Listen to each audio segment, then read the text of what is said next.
Hi, welcome to Slot Leader. I'm your host Umed Saidov, and in today's episode, we'll be focusing on the Cardano's incentive scheme. My guest today is Lars Brunes. He is the Director of Education at IOG, who has created, or he is one of the architects behind the Cardano's incentive scheme. This is something that is directly tied to the amount of rewards you get every epoch if you are a stakeholder. So stay tuned. There's a lot of information about how the whole system works and what went into thinking about creating it. And it's a fascinating interview, and I hope you find it useful. Before we get to that insightful interview, I would like to take this time to thank everybody who's been watching and listening to our podcast. If you like the content that we're putting together, please don't forget to subscribe, as we will have more interesting interviews coming down the road. So one of the most exciting parts of producing a podcast is to read some of the feedback that I get for producing the content.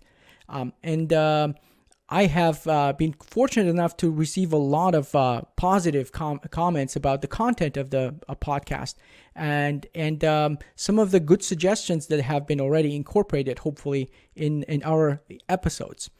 And there are some that I would like to read out loud as a token of appreciation. And this segment is going to be somewhat consistent in every episode. I will try to highlight a couple of comments. So please don't hesitate to comment on our YouTube channel and voice your concerns or tell us what you think about the show.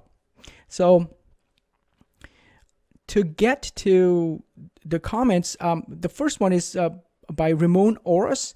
He is asking, I'm curious to know more about this channel and what it will bring to me and the Cardano community.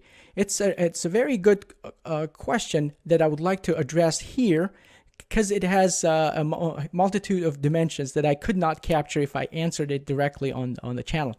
So the reason why Slot Leader exists is to bridge the knowledge gap between the traditional finance and business spheres and that of a blockchain. Like it or not, we kind of live in a bubble, and we have our own concepts of money and our concepts of how the monetary systems work, and they are by and large are alternatives to traditional monetary and financial systems.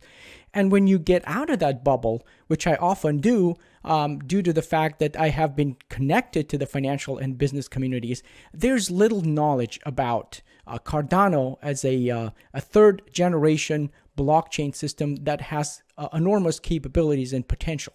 And the general knowledge is about Bitcoin and Ethereum, which are quite honestly are a little bit limited. So what I would like to do with this podcast is to bridge that knowledge gap. It is especially important with Goguen around the corner and the capabilities that it will bring to our ecosystem that could be useful to the financial and the business communities in a traditional world.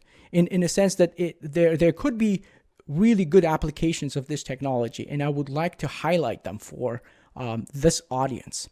So the idea is to bring fresh attention, fresh talent, and fresh investments into this community. So I hope I will be able to convince a lot of people outside of Cardano community to take a look at this third generation blockchain system and expand their mind a little bit about what it can do.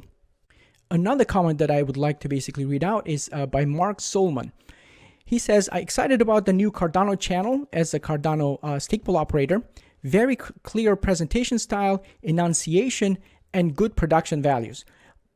Thank you so much, Mark. We are trying really hard to produce high quality content, and it's really reassuring to see that the stake pool operators like this content.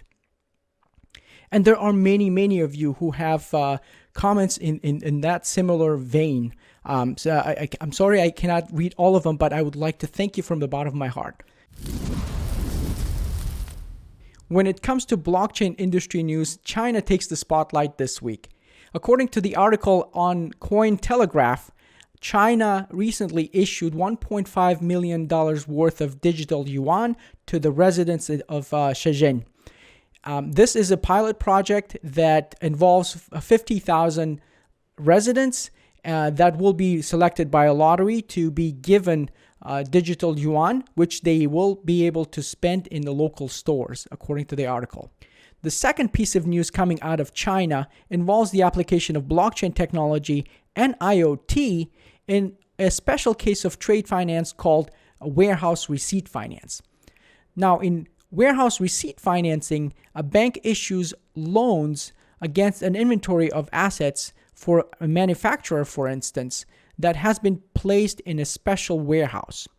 Now, in China, apparently that's an expensive endeavor for banks because it's risky, and the banks charge higher premium or higher interest rate for these kind of transactions.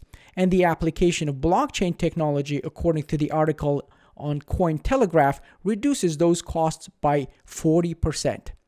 I'm glad to see these kind of real-world application of blockchain technology being tested in China, and I hope that we will see more of them later on this year in other countries. One of the interesting developments in the Cardano community actually involves another coin called Litecoin. According to the article that I read recently on Reddit, one of the prominent members of this community started the discussion about integrating Nipupao, which is a concept developed by an IOG researcher to make these two chains interoperable. If implemented, it will mark another milestone in Cardano's development as a blockchain that is interoperable with other blockchains. So I'm quite looking forward to this becoming a norm, and quite excited about what implication it might have in the future for the Cardano community and beyond. Digital asset markets this last week were not very volatile. There hasn't been any significant news that would move the market significantly, and it has reflected on ADA's price accordingly. At its highest, ADA was 11 cents, and it started coming down with a correction. And at this point, at the time of recording of this video, we are at 10.4 cent. There hasn't been any type of news that I would associate with these movements, and we'll see what's going to happen next week. All right, we have our guest here, Lars Brunes. He is the Director of Education in IOG. Welcome to our show, and thank you so much for coming. Thank you very much, Umit. I'm glad to be here. Thanks for inviting me. Yes, Lars, for those few of us who do not know, much about Cardano and you, could you tell us briefly about yourself and your role in IOG? Yes, sure. So I'm a mathematician by training, and first spent some years at university as a postdoc, and then also worked as a software engineer and software architect, and then joined IHK, I think 3.5 years ago by now, as a Haskell developer.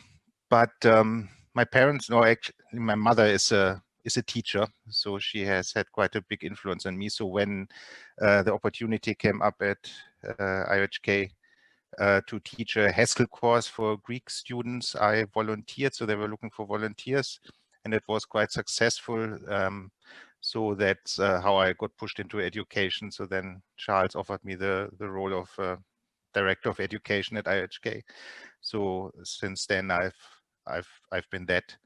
I still try to be involved also in technical aspects. So for example, the incentive scheme, I was on the team that designed that, because I always feel it's better if you are an educator, if you actually know what's going on. So if you still do like normal work. So I do several things at IHK, but my main role is that of education, and it's both internal and external. So we do these external 10-week Haskell courses in various countries. Last year, Ethiopia, this year, Mongolia, even though that was virtual due to the pandemic. But we also do other things like explanatory videos for pool operators, for example, and also internal education for our developers. And yeah, it's a lot of fun. Yeah, I've read the papers that you've authored with others, of course, and I've been fortunate enough to do a lot of back and forth with you while I was trying to find out, how the incentive schemes work. To that point, could you explain the basic architecture of Cardano's incentive scheme and what, why it exists? Right. So basically the starting point or the original observation was that if you do it too naively, like for example Bitcoin does, then you run into problems. I mean, Bitcoin, it's basically just the more blocks you produce, the more money you get for it, the more rewards you get. And of course, there's also always an overhead in mining blocks. So, and that overhead normally is like fixed, or at least it doesn't grow linearly, which means you can always save money by flogging together. So that's why in Bitcoin you have these mining pools. So it makes financial sense for people to gang together, save costs basically, and increase their rewards. But that, of course, is not what you want from the point of view of a fan of decentralization and blockchain enthusiast. I mean, you don't want to be there very few powerful pools. You want to have many medium-sized or small pools, ideally. So that was the basic observation, that if you do it too simple, if you just pay basically flat rewards for each block that's produced, then that has this problem that that you get few powerful big pools and you basically end up with a more or less centralized system. So from the very beginning, when we designed the incentives for Cardano, we wanted to avoid that. And I mean, in Bitcoin, it still sort of kind of works because people are aware of that, and then they basically give up. I mean, they don't just maximize their profits, and instead they know it's bad for the system, so they restrain themselves. And we wanted to design a system where that's not necessary, where basically everybody can just behave rational and try to maximize profit. And even though everybody does that, you still get a nice decentralized system. So that was the main design goal. And we have various mechanisms to achieve that. So basically the simplest one is that we cap rewards once a pool reaches a certain size that's parameterizable, that size. So if a pool grows larger than that, then the pool rewards don't increase anymore. So it also doesn't sink, but it is capped at that value. And because if it grows larger and larger, then that same fixed amount at that cap value has to be split amongst more and more people. So every individual contributor to that pool gets less. So that's the basic idea how we prevent pools from growing too large. So, right. And then, of course, there are all sorts of refinements. We also have this protection against Sybil attacks. So we basically ask pools to have skin in the game, to put their own money into their own pools. Then they can slightly increase their rewards, which has the effect that if they try a Sybil attack, which means basically creating many fake identities and fake pools, then obviously they can't put equally much money into each of those copies. So the rewards are slightly less, and that's supposed to prevent that from happening. So there are modifications in the formula. The actual formula looks complicated, but the idea is actually very simple. Just that, I mean, more or less proportional scheme. The bigger pool, the more reward it gets, but with these modifications that prevent pool from getting too large. Yes, I've seen the formula, and I've studied it in detail in running my pool. And just to summarize, the two major sort of components of the reward formula are the K factor, which caps the rewards past a certain point, and then A0, which tries to incentivize the pool operators to put in their own money into their pool, because that gives them an extra sort of kick in the returns for them and for the pool, the delegators. Exactly. Now, in terms of trying to maximize, the function of that formula, I understand that it has a lot of parameters and it has a lot of moving parts, but what is the biggest impact have you done some sort of what we call in finance sensitivity analysis, and what is the biggest impact on rewards if you look at that formula? I don't think that we explicitly have done a sensitivity analysis, but of course you're right that those two parameters you mentioned, they are the most important ones. And actually, I don't think there are that many others in the formula itself. I mean, there are other parameters in the system, of course, that have an influence, like treasury and how many reserves we use and so on. But I think in the formula itself, it's basically just the K and the A0, and they obviously have the biggest impact then. Yes. And okay, well, in terms of thinking about risks and returns, some of the players in this space might be coming into Cardano as investors. They tend to think in two dimensions.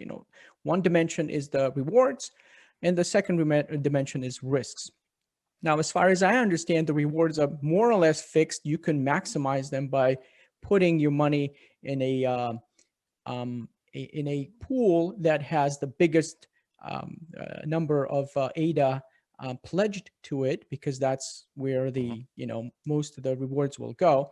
But as far as I can tell, at this point, the additional money that you will get, additional ADA rewards, you will get as a function of putting your money in a pledged pool, is not that different. Especially on the smaller scale,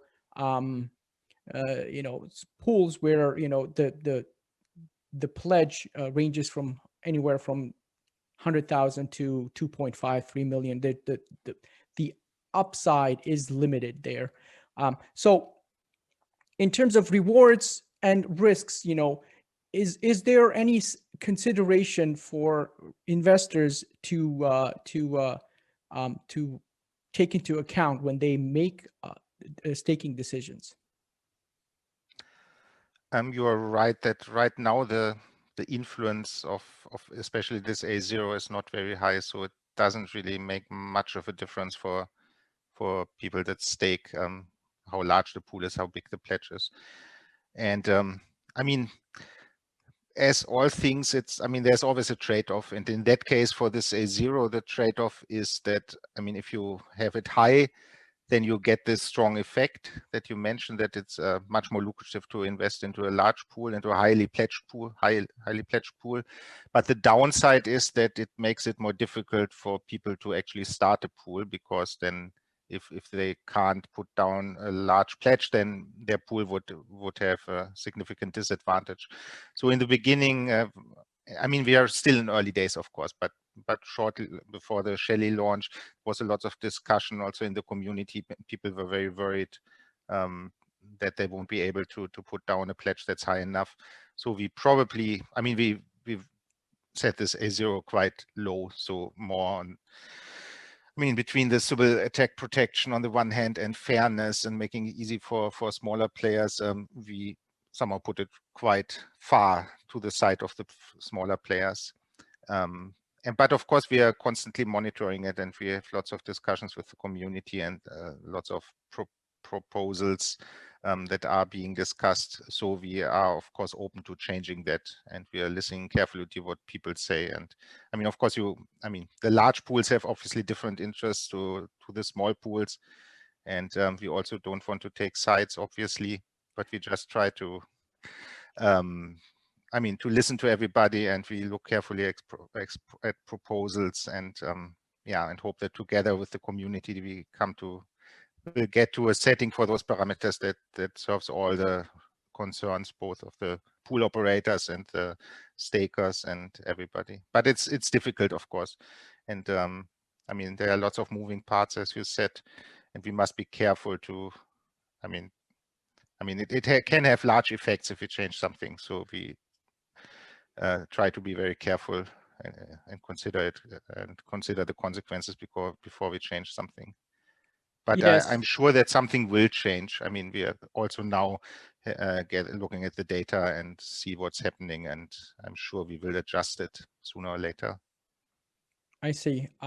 So to that, I would like to ask, when you do the decision to change something, what exactly goes into the decision-making process in IOG?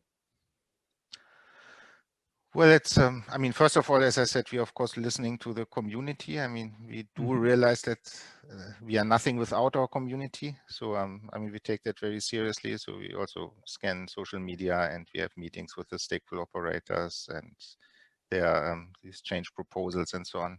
So that's certainly an important input. And then, of course, we must balance lots of things. I mean, the science must be solid. So as you mentioned, I mean, there is actually a published paper that serves as a foundation for this mechanism. So we had good reasons for choosing this particular shape of reward function. So of course, we must be sure that not to jeopardize that. So so that's one thing. I mean, it must still be like solid and principled. And then, of course, yeah, I mean, it's the community aspect that we obviously want to keep the community happy. Then, of course, our own interest. I mean, we are also a big staker. So that's it's lots of internal discussions as well. I mean, it's the marketing people and the communications people and the scientists, of course, and the engineers. Also, obviously, I mean, you must be able to implement it in an efficient way as well.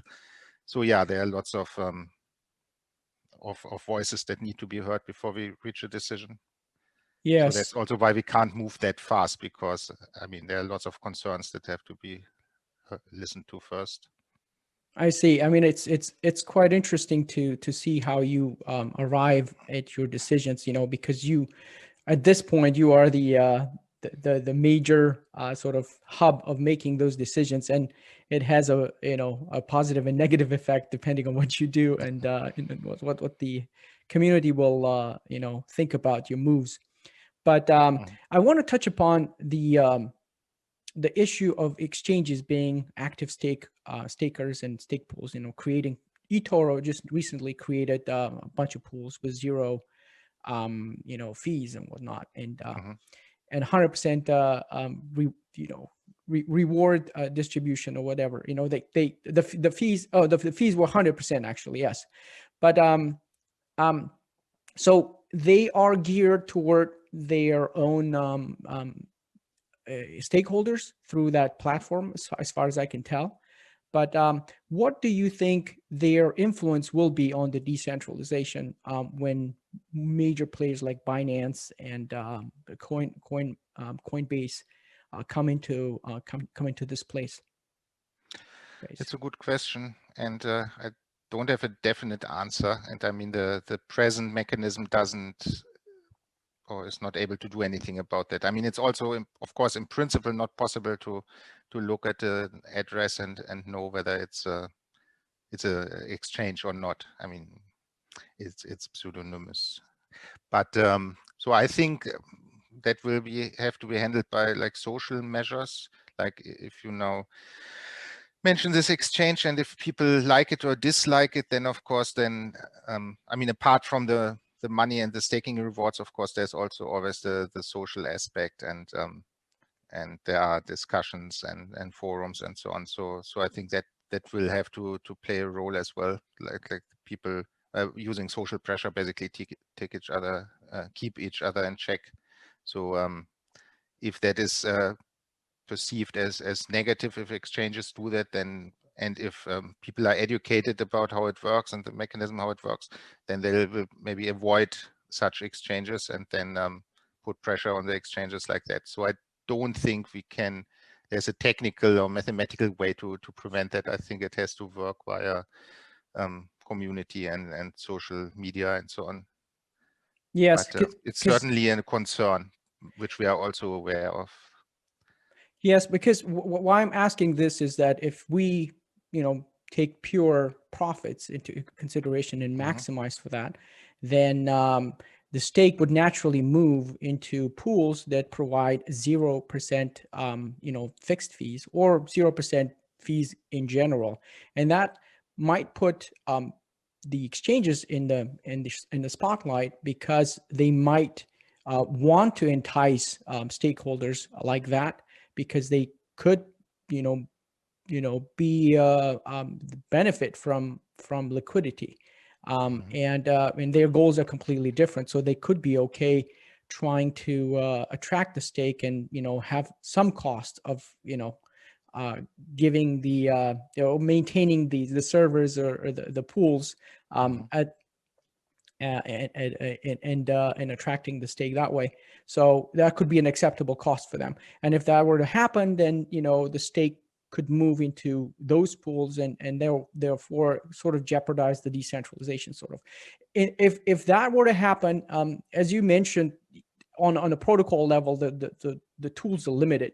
But what do you think about the second layer solutions where the pool operators offer different kinds of services and goods on top of their staking services in general that could be tailored to the local tastes? Let's say that there's a pool in Africa that offers any number of services and speaks the language of local population, and people will have some affinity to those pools.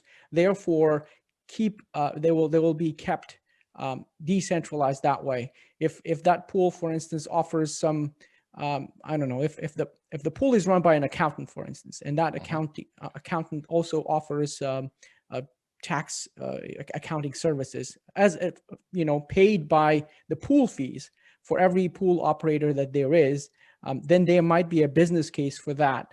And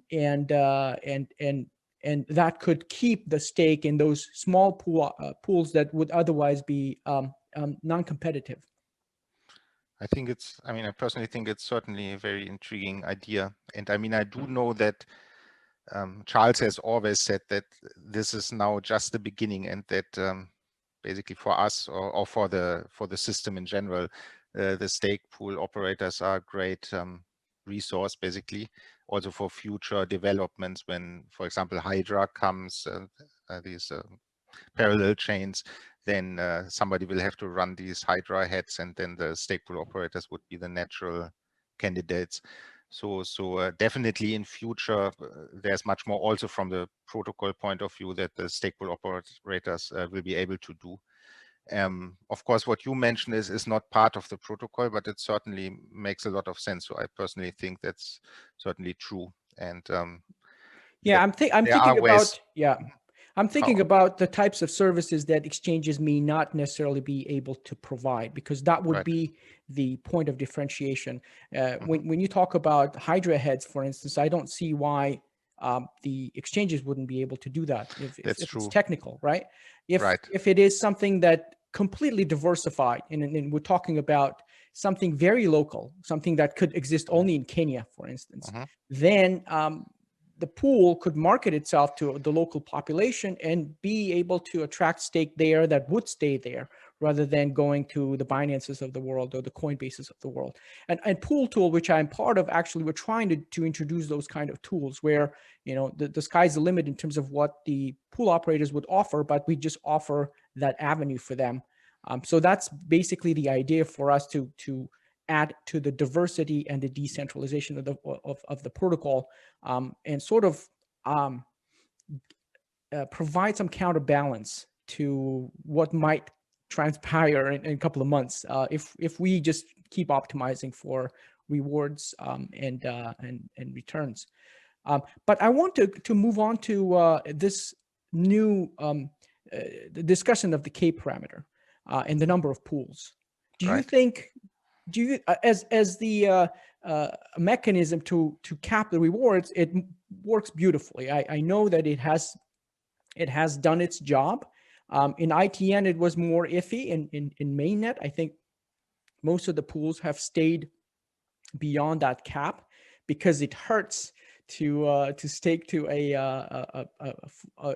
pool that is fully pledged, or that fully the pool that is full. But from a point of view of reaching Nash equilibrium, which was the assumption in the papers, do you think we have been successful, or is it too early to tell?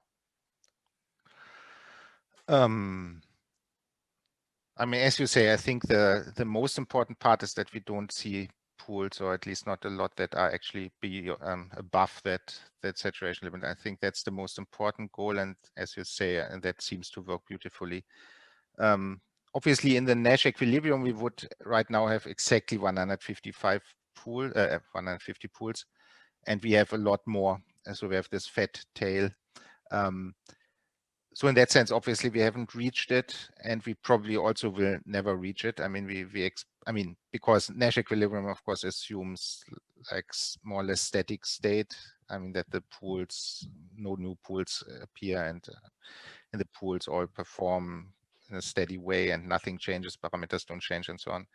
And that people are perfectly rational. So there are obviously lots of assumptions that are unrealistic. Nevertheless, it's one of the most important tools you actually have to analyze these sorts of systems. So that's why I feel, even though in reality we will never really reach that Nash equilibrium, it's still valuable to have it and to analyze it, even though nobody expects to actually reach it. And I think this fat tail is also not a problem. I mean, the only disadvantage of having more than K pools, of course, is the additional costs, because each pool has these operational costs that have to be, and the costs have to be paid by somebody.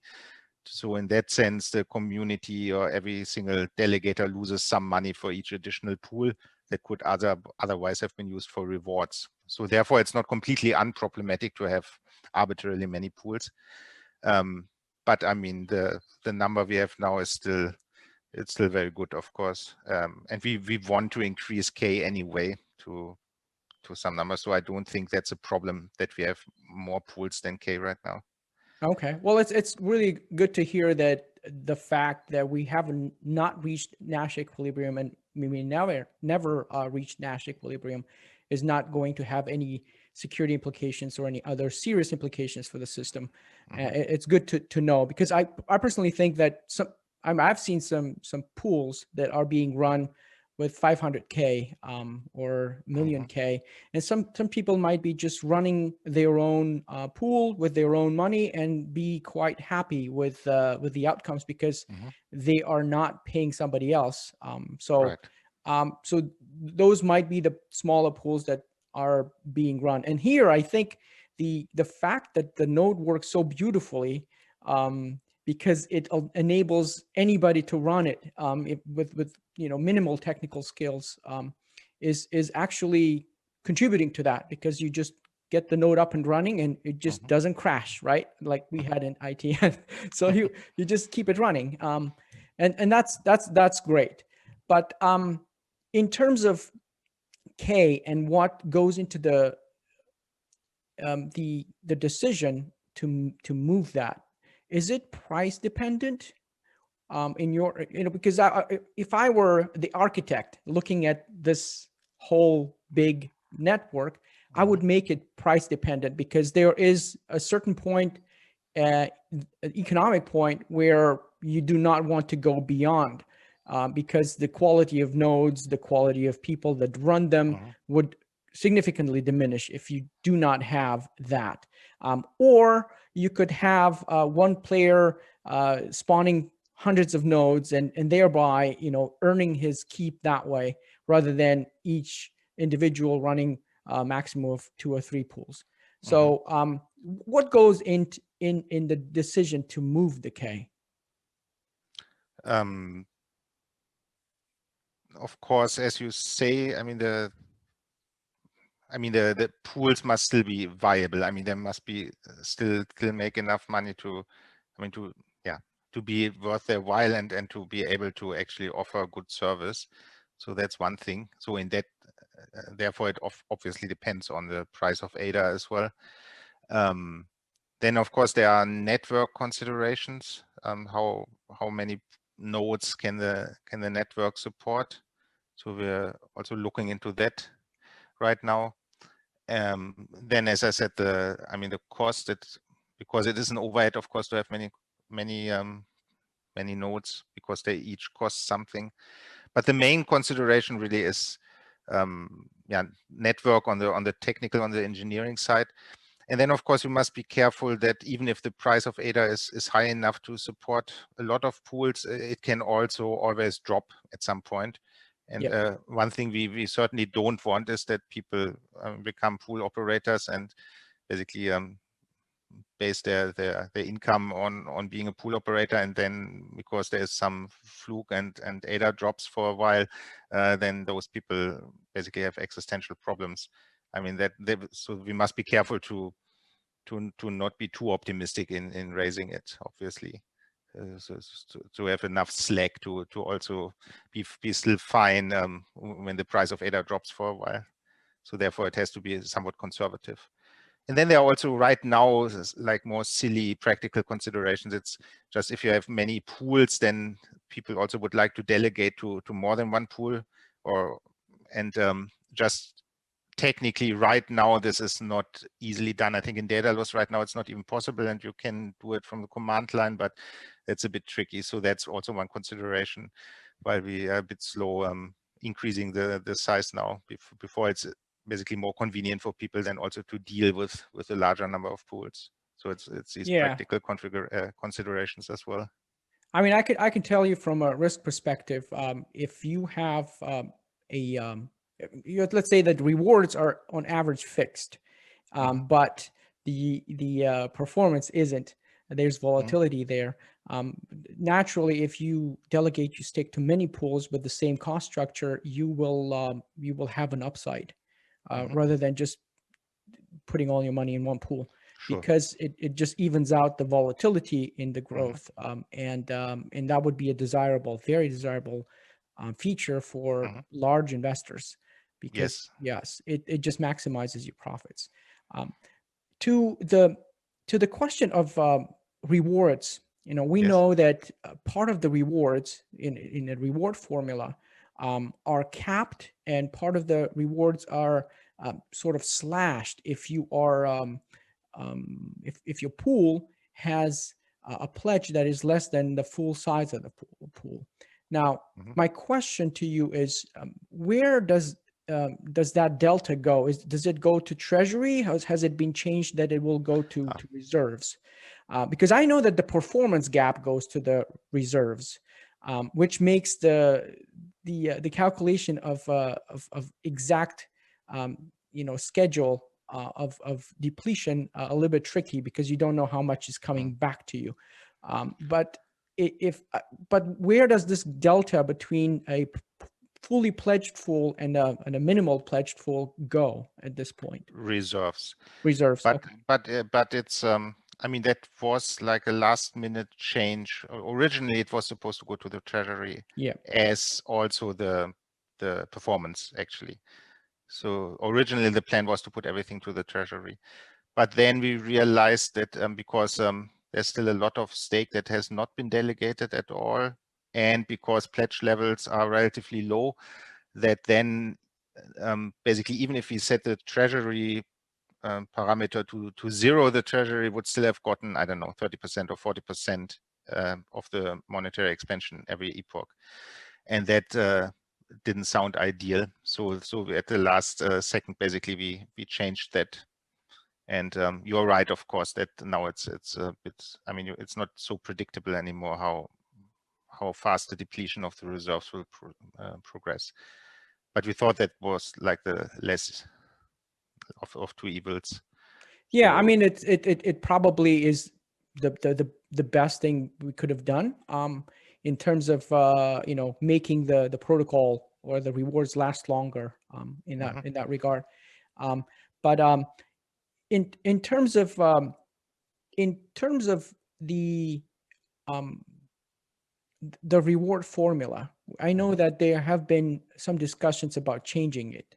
What are your thoughts about that CIP that has been put in? I think they are thinking about introducing an S-shaped reward formula. Does that make sense because I know that when you set up the reward formula, it's not only the rewards, the incentives that matter. Also, the current curve also takes into consideration some security properties of the protocol. As far as I remember. What are your thoughts about that proposal? You're certainly right that you can't just do arbitrary stuff. I mean, if you want the paper or the results from the paper to still hold, then I mean, the function must have certain properties, so it must have a certain shape. But but it doesn't have to have exactly this shape that it has now. It just needs to have certain properties. So there's certainly room to change something. And I know that we have this change proposal, and I also know that we are, thoroughly looking at that proposal and analyzing it. So we're certainly working on that and open to improvements. I mean, the complaint is basically that the impact of pledge especially for small pools is very low. I mean, there's at the moment very little incentive for a small pool to put more pledge in. I mean, they would get higher rewards, but that's a tiny amount basically. Yeah, but So I also think that that's a function of K, right? If the K was 2,000, for instance, right, then a 2 million pledge would actually be a lot. Right, that's also true, of course, yes. But yeah, so but we don't know when that's going to happen. So I also understand why they are putting this new shape in there, so that a pledge over and above certain size wouldn't actually make that much more, so that you could encourage the entire network to be pledged at a certain level. But in my understanding, that also introduces some variability in terms of the pledge itself, the level of the pledge, because if ADA is 10 cents, that's one level, right? And then if ADA is $1 or $10, you don't want to be stuck in that level, which is going to be pretty high at that point. You need to be flexible to move it down, and then the S shape actually penalizes you, right, if you are below the ideal pledge. I mean, again, I haven't looked at the CIP in detail, but my general observations would be that if you're adopting an S shape. Yeah, now I wanted to get to the point of the ranking, because I think one of the major assumptions in the papers and the reason why the protocol would work was that, or reach equilibrium, was that the rankings would work. And we know that at this point, for some reason, the rankings don't work. And people are confused about where to put their money, and especially the not technically savvy people who do not know how the protocol works or how to intelligently delegate. So they look at some numbers, the pools that are up in the top 10 or top 15, and then delegate, and those tend to change and introduce some sort of volatility. So do you think the reward, the ranking actually works, or would, even if it was ideally calibrated and worked ideally, do you think it would work in order to push the system into that Nash equilibrium? I mean, that was certainly the intention, or is the intention of the ranking to, I mean, basically how the ranking works is it uses this what we call non-myopic utility. So the idea is basically the ranking doesn't tell you how much you will get right now if you delegate to that pool, but how much you will get in the long run. And so basically what it does is it looks whether this pool, given its parameters, has a chance to be among the top K pools. And if yes, then it assumes that this pool will eventually be saturated, and it gives you basically this utility based on that assumption. Whereas if it's not in the best K pools, it will assume that it won't attract more delegation when it gives you this utility. So that's the basic idea. So if everybody strictly followed the suggestion of the ranking, then we would indeed end up in this Nash equilibrium. So that's the general idea of the ranking function. And of course, there are some, I mean, right now there are problems. So actually, before I now talk to you, I was actually looking into that. So I'm also part of the effort to improve this. So there are some problems. I mean, for example, one aspect is this pool performance that also enters the reward formula. And that is a bit tricky because of how Ouroboros, how Cardano works, because it's not really observable how well a pool performed, because we don't know how many blocks a pool could have produced. We know because it's proof of stake. If a pool has 1% stake, then it should produce 1% of the blocks. But is subject to a statistical fluctuation. So if it only produces 0.9% of the blocks in a given epoch, it doesn't mean it's slacked. It could also just be bad luck that it was elected pool leader less times. So I mean, so we have to estimate this pool performance somehow. And then, of course, we have, especially for new pools, there's the problem that we don't have any historical data to base this estimation on. So you must make some assumptions. I mean, do we assume that the new pool will be perfect? So do we give it the benefit of the doubt, which is probably what we will do. But of course, you could also say be pessimistic and first, I mean, I would say yeah, I would say not to show it, because what will happen, my sense is that if I'm a bad pool, if I'm making bad sort of my pool is not producing a good amount of blocks, then I would be encouraged to create another one and another one, because that ranking would be higher every time. Right. There is a question of my delegators moving from my pool to the new pool, but at least if you don't have anything because people moved out of your pool, then you would be encouraged to actually create more pools. So maybe the ideal, and that's just a suggestion, would be not to show the performance until you reached a point where there's significant statistical data to back up that ranking. And we could be talking about a month or something like that. So those pools probably would not be shown. So that would be my sort of guess. Looking at the quality of software, I have to say that you have to try really hard to make sure that your pool doesn't perform. I mean, it just works. It's such a great sort of, and I can't praise Duncan and whoever created this. It's such a beautiful piece of software. It always works. I mean, I had so many problems with ITN in early days, especially. It iterated into something that was workable, but you would never know if you're gonna get the block. But this one is just amazing. So waiting a little bit may not be a bad idea for to get the right statistics for that. Right, and of course the problem is that for smaller pools, you must wait long. I mean, to get the same level of significance, you would have to wait longer, because I mean, it produces so few blocks that if you don't get any block in epoch, doesn't necessarily mean the pool is switched off. It could just mean it had bad luck, and for smaller pools, that's more likely. So it's not completely straightforward how to do that, but we are working at that right now to somehow make that better. Yes. Yeah. So what do you think about these alternative rankings that are popping up? I mean, ADA pools that have its own ranking. And do you think that's undesirable from a protocol point of view to have alternative ranking that I mean, at this point, it provides utility because Daedalus doesn't work. So you have to have some sort of alternative to rank these pools.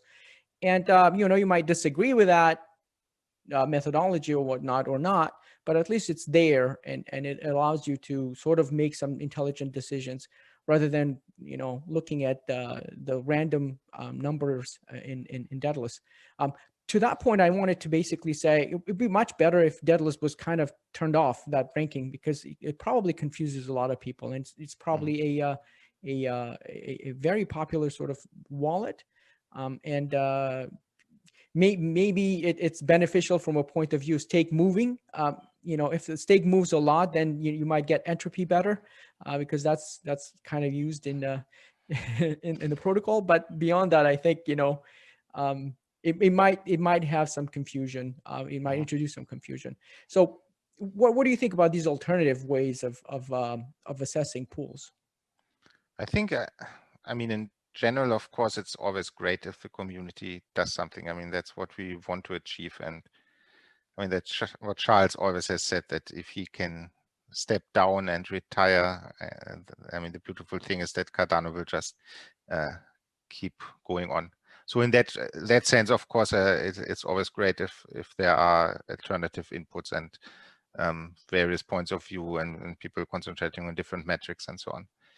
I think it is important, however, or would be desirable if people understood the underlying principle, especially this non-myopic aspect. I think there's a danger if you're too short-sighted and if you just basically if the metrics lead people to just putting dragging delegators to the pool that right now or last epoch paid the most rewards or something like that. That might be I mean, that might not be ideal. But as you say, I mean, if it's like solid metrics, and especially now that data loss is somewhat lacking, it's certainly better than nothing. So yeah, I think it's important that we keep trying to explain how it's supposed to work and what the ideas is, so that will maybe guide these third-party metrics into a good direction. But in general, it's very admirable, of course, and very desirable to have lots of people that put energy and time into creating things like that, and can never harm to have outside sources of information. Fantastic. Do you have any idea about the timeline of these parameters moving? I know that there have been some discussions and whatnot in the background at IOG maybe about moving some of these parameters. Is there a set schedule for moving K or A0, etc.? Not a set schedule, but I think it won't last very long. As I said, for K, for example, there are these practical considerations that we first want to solve the problem of how you can actually delegate, how large investors can actually practically handle delegating to many pools without having to order 100 hardware wallets or something. So that's the one thing. But in principle, I mean, those things K and A0 could, in principle, from a technical point of view, be changed every epoch. I mean, it's just a parameter that could be changed. So I don't expect it to be very long, but there's no fixed schedule. But I would say it's probably more a matter of weeks, and not, I mean, definitely not years. Probably a matter of weeks, but I don't know for sure. Okay. All right. Well, do you have any other closing remarks, Lars? I mean, this was an amazing interview, and I basically covered most of the things that people might be thinking about Cardano in terms of rewards. If you have any closing remarks, that would be great. Not really. Just I can just ask people to be patient. I mean, I think there was a lot of heat now on Twitter and other channels especially about the ranking, and of course I understand that people get frustrated, and I mean it's obviously their money or even their livelihood at stake. So I mean, I can't blame people for taking it very seriously and being upset, but we are certainly working very hard on fixing the problems. So I just hope that people will I mean, give us some time to fix these things. And of course, as always, we don't want to be too hasty as well. I mean, that has always been one of our guiding principles, to do things properly and do it with proper science and based on I mean, in a principled way, not just do some ad hoc thing. I mean, of course, we could like ad hoc do quickly something to the ranking or whatever, but that's not the way we want to do things. I mean, we want to like do the right thing, and that sometimes takes more time, but I hope that in the long run it will be beneficial. Yes, I mean, from my point of view, it would be very beneficial if some sort of some amount of resources was dedicated to creating some awareness about these rankings and about parameters among the stakeholders. Maybe some sort of a huge marketing campaign to educate people, because people who are staking right now, they make hasty decisions. I hear a lot about stake pool operators losing their stake just because their ranking in ADA pools, for instance, went from number 1 to number 11 or something, even though there is no difference in terms of amount of money that the potential the stakeholder would have made.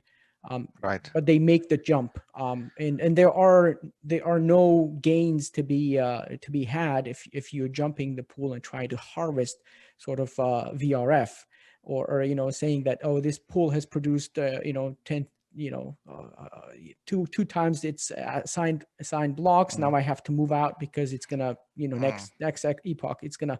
Those are the things that people may not understand, because it has to do with probability. But maybe there are ways, the community, the IOG, or as the Cardano Foundation, could find ways to educate the stakeholders about it in simple terms. That would help a lot. Yeah, I mean, that is, of course, I mean, large part of my job. So we're definitely looking into that. And we're right now also, I mean, planning things like that, actually, like webinars and creating material to educate people. And I hope that interviews like this one now also help in a small way, at least, to. No, absolutely, absolutely, and I thank you so much for coming, and it definitely helps. These things are not very easy to explain. I mean, you could understand them, but trying to translate them in simple terms is quite challenging without losing the essence. And I've tried to do 10-minute sort of videos on my pool channel to try to educate people about the parameters, but it still requires a certain degree of knowledge of math and probabilities and things like that in order to be able to grasp these concepts. But I hope that maybe in the future some sort of video materials that are 5 minutes long that just basically shine a light on a simple parameter in a very accessible, with illustrations could help. I'm just basically a suggestion, but not. Yes. No, thank you. No, that's certainly a good idea. Yeah. But otherwise, thank you so much, Lars, for coming. It was a great interview, and I hope we will see some interesting developments in the reward function, and hope to see you back and when the Gogen comes. Definitely. All right. Thank you very much for having me. This marks the end of episode number 5 with Lars Brunes, the Director of Education at IOG. I'm your host, Umed Saidov, and this was Slot Leader. I'll see you next time.